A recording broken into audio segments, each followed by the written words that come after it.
Ang Ingles ay higit pa sa isang wika, isa itong makapangyarihang kasangkapan na nag-uugnay sa iba't ibang kultura, bansa at lipunan. Sa kasalukuyang panahon ng globalisasyon, ito ang pangunahing wika ng negosyo, teknolohiya, edukasyon at diplomasya. Sa kabila ng pagkakaiba-iba ng mga wika sa mundo, ang Ingles ay nananatiling pangunahing tulay upang magkaintindihan ng mga tao mula sa magkakaibang bahagi ng daigdig.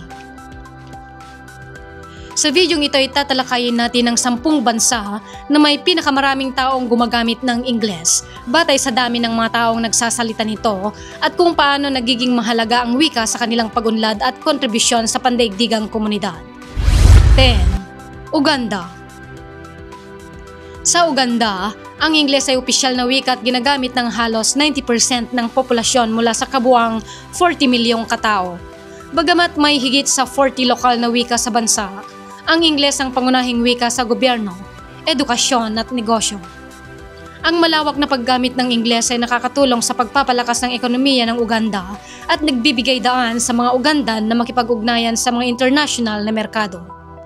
Sa mga paaralan, Ingles ang ginagamit bilang pangunahing wika ng pagtuturo, kaya't nagiging susi ito sa mas mataas na kalidad ng edukasyon at mas maraming oportunidad. Ang paggamit ng Ingles sa mga negosyo ay nagpapadali ng kalakalan at pakikipag-ugnayan sa mga banyagang mamumuhunan na nakakatulong sa paglago ng ekonomiya ng bansa. 9. Sudan. Sa Sudan, humigit kumulang 94% ng 44 milyong katao ang gumagamit ng Ingles bilang pangalawang wika. Bagamat ang bansa ay may malalim na pagkakaiba-iba ng kultura at rehiyon, sa isang bansang may iba't ibang etnikong grupo at wika, ang Ingles ay nakakatulong upang mapadali ang ugnayan at pag-uunawaan sa pagitan ng mga tao mula sa magkakaibang bahagi ng bansa. Ginagamit ito sa edukasyon kung saan itong pangunahing wika ng pagtuturo sa mga paaralan at universidad na nagbibigay ng mas malawak na pagkakataon sa mga kabataan na magkaroon ng akses sa mga global na kaalaman at teknolohiya. Gayun din sa kalakalan, ang Ingles ay isang mahalagang wika sa pakikipag-ugnayan sa mga banyagang namumuhunan at sa pagpapalawak ng mga oportunidad sa pandaigdigang merkado. 8. Germany. Bagamat ang German ang pangunahing wika ng Alemanya, halos 56% ng 81 milyong populasyon nito o katumbas ng 45.4 milyon ang marunong magsalita ng Ingles.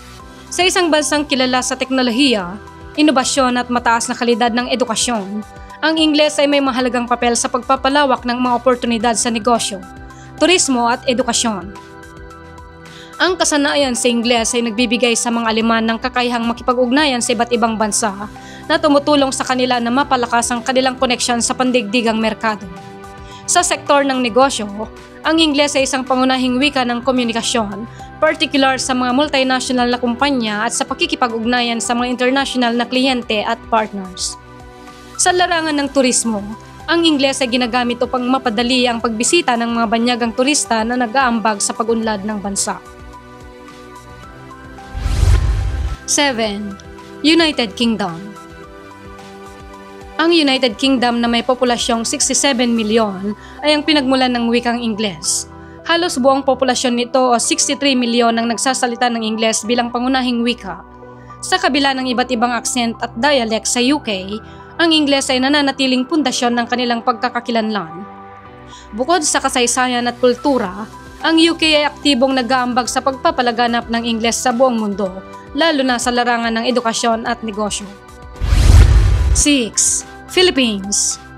Sa Pilipinas, ang Ingles ay opisyal na wika at mahalaga sa edukasyon, negosyo at media. Sa kabuuang populasyon ng bansa na 113 milyon, humigit kumulang 64 milyon ang marunong magsalita ng Ingles. Ang mataas na antas ng kasanayan ng mga Pilipino sa Ingles ang dahilan kung bakit ang bansa ay nangunguna sa business process outsourcing or BPO industry. Ang Ingles ay hindi lamang paraan ng komunikasyon kundi tulay din para sa mga Pilipino upang makipag-ugnayan sa pandaigdigang komunidad at makamit ang mas malawak na oportunidad. 5. Indonesia. Sa Indonesia na may populasyong 276 milyong katao, 31% o humigit kumulang 86 milyon ang gumagamit ng Ingles bilang pangalawang wika. Bagamat bahasa Indonesia ang opisyal na wika, ang Ingles ay mahalaga sa turismo, kalakalan at edukasyon. Sa isang bansang may malawak na pagkakaiba ng kultura, ang Ingles ay nagsisilbing tulay ng komunikasyon na nagpapadali sa pakikipag-ugnayan sa mga international na komunidad. Sa turismo, kalakalan at edukasyon, ang Ingles ay nagbubukas ng mga oportunidad para sa Indonesia upang makipag-ugnayan sa ibang bansa at mapalakas ang kanilang ekonomiya. 4. Pakistan. Ang Pakistan na may populasyong 248 milyon ay may humigit kumulang 108 milyong katao na nagsasalita ng Ingles. Bagamat isang multilingual na bansa, ang Ingles ay ginagamit bilang opisyal na wika sa gobyerno, edukasyon at negosyo. Sa mga sektor na ito, ang Ingles ay nagsisilbing pangunahing wika sa mga dokumento, batas at transaksyon, kaya't mahalaga ito sa pagpapatakbo ng bansa. Sa edukasyon, ginagamit ito sa mga universidad na nagbibigay ng mas maraming oportunidad sa mga kabataan. Ang kasanayan sa Ingles ay nagpapadali ng komunikasyon sa mga rehiyon ng Pakistan at nagbubukas ng mga oportunidad sa teknolohiya, agham at diplomasya na nagpapalawak ng koneksyon ng bansa sa buong mundo. 3. Nigeria. Ang Nigeria na may kabuang populasyon na 223 milyon ay may humigit kumulang 125 milyong katao na nagsasalita ng Ingles. Sa kabila ng pagkakaroon ng higit sa 500 lokal na wika, ang Ingles ang pangunahing wika ng komunikasyon sa bansa. Ginagamit ito sa edukasyon, media at gobyerno na tumutulong sa pagpapalakas ng pagkakaisa sa gitna ng pagkakaiba-iba.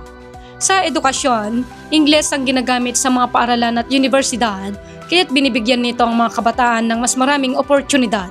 Sa media at gobyerno naman, ginagamit ang Ingles sa mga opisyal na dokumento at komunikasyon. Mahalaga rin ang Ingles sa mga pandaigdigang relasyon ng Nigeria, lalo na sa kalakalan at diplomasya, na nagbukas ng mga oportunidad sa international na merkado. 2. India.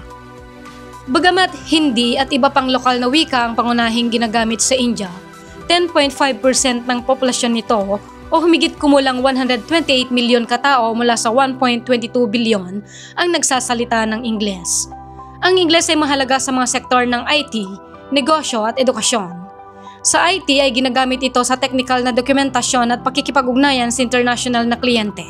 Sa negosyo naman, ito ay pangunahing wika sa mga transaksyon at negosasyon na nagpapalakas sa posisyon ng India sa pandaigdigang merkado. Sa edukasyon ay Ingles ang ginagamit sa mga universidad na nagbibigay sa mga kabataan ng global na kaalaman. Ang paggamit ng Ingles ay nagbibigay daan sa India na makipag-ugnayan sa mga international na komunidad at makibahagi sa pandaigdigang ekonomiya.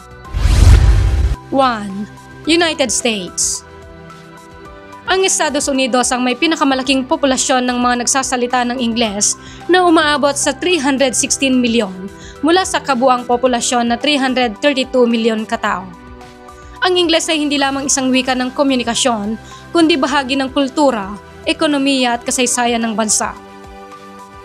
Mahalaga ito sa pandaigdigang negosyo, teknolohiya at agham na nagpapalakas sa posisyon ng US sa mga sektor na ito. Bilang isa sa mga nangunguna sa globalisasyon, ang Estados Unidos ay patuloy na nagpapalaganap ng Ingles sa buong mundo na nagiging wika ng international na kalakalan at pakikipag-ugnayan. Sa ganitong paraan, ang Ingles ay nagsisilbing isang mahalagang kasangkapan sa pag-unlad at pagpapalawak ng koneksyon ng Estados Unidos sa global na komunidad. Ang wikang Ingles bilang susi sa pandaigdigang pagkakaisa. Ang Ingles ay hindi lamang isang wika kundi isang tulay na nag-uugnay sa mga tao at mga bansa. Sa 10 pinakamalalaking bansang gumagamit ng Ingles, nakita natin kung paano ito nagiging mahalagang bahagi ng edukasyon, ekonomiya at kultura. Habang patuloy na nagbabago ang mundo, nananatili ang Ingles bilang mahalagang kasangkapan sa pagkakaisa at pag-unlad na nagbibigay ng mas maliwanag na hinaharap para sa lahat.